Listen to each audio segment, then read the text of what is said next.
Well, listen, man, talk about it. I mean, 3 wins, 3 finishes. I mean, you got quite a run going on right now. What's the feel for you? It feels good. I just want to keep that streak going. Yeah. Despite, I mean, the success, right? You only got to fight once last year. So I kind of wonder, like, it feels like, in one hand, you're like in the best run of your career, but on the other hand, I'm sure one fight wasn't great for you either. So I guess how do you kind of see things right now? I want to stay more active this year. I learned a lot of patience being in the UFC, not having to fight like 3 or 4 times a year like I was on the local circuit. It's helped me grow and develop a lot as a fighter, and I showcase it every time. So what has been the focus? Since you haven't been able to compete, you haven't been like in full training camps. What has been, I guess, the focus during the time off? Just getting better in every aspect that I can.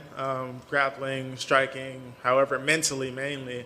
Just staying strong and learning how to manage all this time and just take in everything as it comes. I guess happy that time is ending though now, and it's time to fight again. Yeah, it's time to get back in my office. Nice. What do you think about Jamie as an opponent? When you got this matchup, what do you think about it? Jamie's a tough opponent. He's good, pretty well-rounded.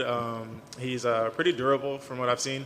He comes forward a lot, likes pressure. He likes to strike, but he also grapples. So it's going to be a good fight.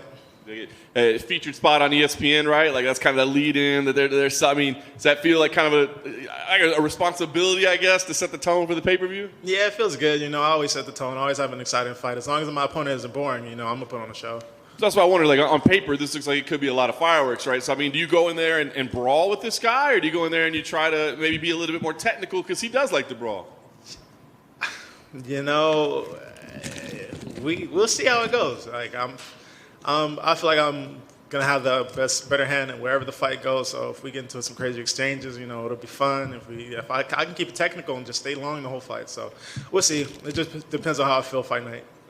Nice. Full arena again. Is that something that does that affect things? I know once you get in there, it's just a fight. But I mean, being in a full arena again, is that exciting for you? Yeah, it's always exciting. I like having the fans there. It doesn't affect me like fight night, as soon as I'm in there, like I'm zoned in. But it's nice like after the fight to interact with the fans. I know you had to sell some tarantulas, but do you have any with you this week? Or? Nah, I didn't bring any. I wanted to, but they made that little rule, so I left them at home. I was gonna say, how do you travel with those things? They're super durable. You could, as long as they have water, they're good. They can go like months without eating. Just carry them on a plane or what? Nah, I drive. Oh, okay. I'm in SoCal, yeah. It's only like a 3-hour drive. Just drive, cruise through. Nice. All right. Well, I guess last thing, what's ideal for you? Like I said, you got this winning streak going. Is it about going on and just keeping the win streak going, or is it about going and putting on, a bonus winning type performance? I mean, what kind of fight do we see here? Like I think every time I've got to finish, I put on a bonus performance, and I didn't get them yet. So I'm not worried about that. I just want to keep winning at this point. The goal is just to reach the top and just keep going there. Jalin right here. You haven't reached the judges' decisions yet in victory, but lately you've been submitting your opponents, and before that it was pretty much all knockouts. So do you now your opponents will probably expect this grappling, even though you can't just pull it out and be like, surprise, I'm good at grappling anymore, right?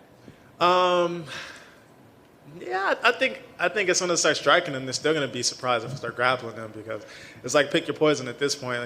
I'm getting well versed on the ground, and my striking is just getting even better. I'm just evolving everywhere. So, it's like soon they're going to have no choice but to, just take on the onslaught. Then, completely unrelated to fighting, I was going through your social media this week, and I didn't realize you were such a good skateboarder. Like I saw you hitting switch trays and everything like that. Why in the world did you not become a professional skateboarder? That was actually my first goal when I was younger. I wanted to be a professional skateboarder. Life happened, or didn't have the support. I had a fear of heights, so that kind of played a big factor. I didn't do anything more than a 12 stair, So, just kept breaking bones. Had a girlfriend, threw all that off. So that dream got kicked to the curb. But it's like riding a bike. You never forget. So I still got my tricks. Was skateboarding harder on your body than fighting? Way more. The things that I've accomplished in fighting, I didn't accomplish in skateboarding, and I skateboarded for like 7 years. So what's the equivalent of a UFC championship in the skateboarding world?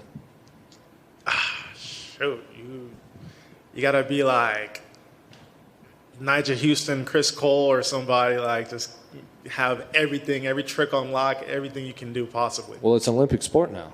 Yeah, I seen that. Yeah, I heard that Nigel came second in that. I didn't even know. Yeah, he didn't win gold though, so that was kind of a bummer. Yeah, it's all good. He wins everything anyway, so.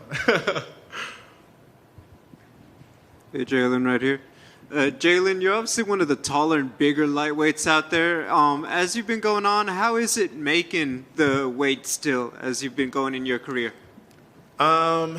It's being made, you know.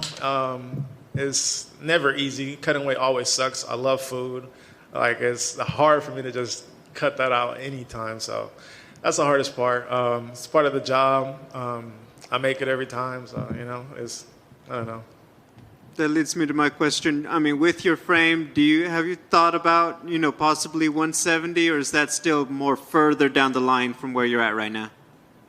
They're too big at 70, dude. I don't think I'm gonna ever fight at 70. Honestly, like, as soon as I'm in camp, I'm under the 80s anyway. You know, so it doesn't really make sense weight-wise for me to fight at 70. Like, until I start walking around at like 85, 90, like walking around not like I'm training hard and I'm walking around at that weight, then I'm gonna stay at 55. Thank you. Yep. Thank you.